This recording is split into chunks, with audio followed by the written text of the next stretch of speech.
Good morning once again. Thanks for staying with us here on the channel. The Serengeti is known for the largest annual animal migration in the world, with over 1 million wildebeest and hundreds of thousands of zebras making that crossing. It also boasts a national park that's home to the largest lion population in Africa. Despite these magnificent attractions, the tourism sector is still feeling the effects of the Covid-19 pandemic. Hugo Dibatika caught up with Esther Daudi, who's the principal tourism officer from Tanzania's ministry, to talk about what's being done to get the sector back on track. What are the key attractions and unique experiences that make Tanzania an attractive destination for tourists around the world? Okay, thank you. I can say Tanzania is the land of wonder. We have so many attractions which are so good, and there are people from all over the world, they are so interested on them. We have the Mount Kilimanjaro, which is the highest mountain in Africa and one of the freestanding mountains in the world. But we also have Serengeti National Park, which is unique for the wild beast migration. We have the Ngorongoro Conservation Area, famous for the large and broken caldera, the crater.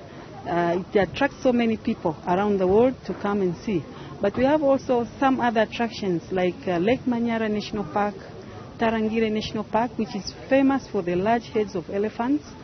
But also we have Mkomazi National Park, famous for the rhinos. If you want to see rhinos in a close range, you go to Mkomazi. So those are some of the attractions which are found within the northern part of Tanzania.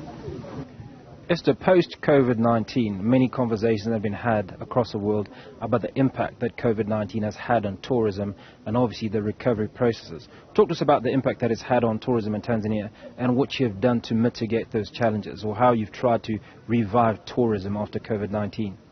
Like many other countries in the world, tourism for Tanzania was highly impacted.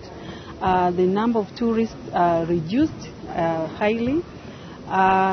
So the impact to Tanzanians is like, most especially in this northern part of Tanzania, most of the people, they depend on tourism.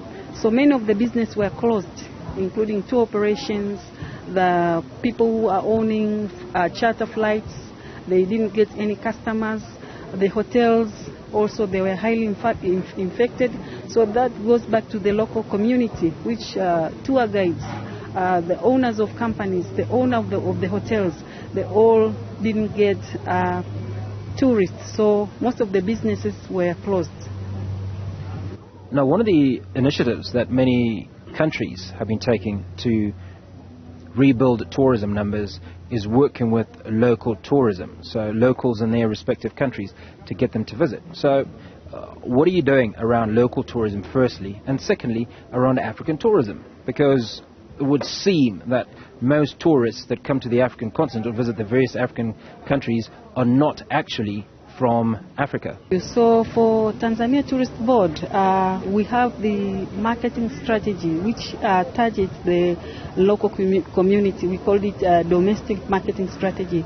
So during the COVID-19 period, we really tried to work hard on the strategy, and we did a lot of campaigns to promote domestic and regional tourism. Okay, so we had a regional expo which target all the country for East Africa, including Kenya, Uganda, Rwanda, Tanzania. So it really helped to boost us for the period of COVID-19. So most of the people within the region, they felt that they have to do the domestic tourism. Now, you talked about rhinos, and many countries across the continent are struggling with the rhino poaching. Has it impacted you, and how have you dealt with it, if so? Our government has a strong program to protect the rhino within all the national parks which rhinos are found, like in Serengeti, in Ngorongoro.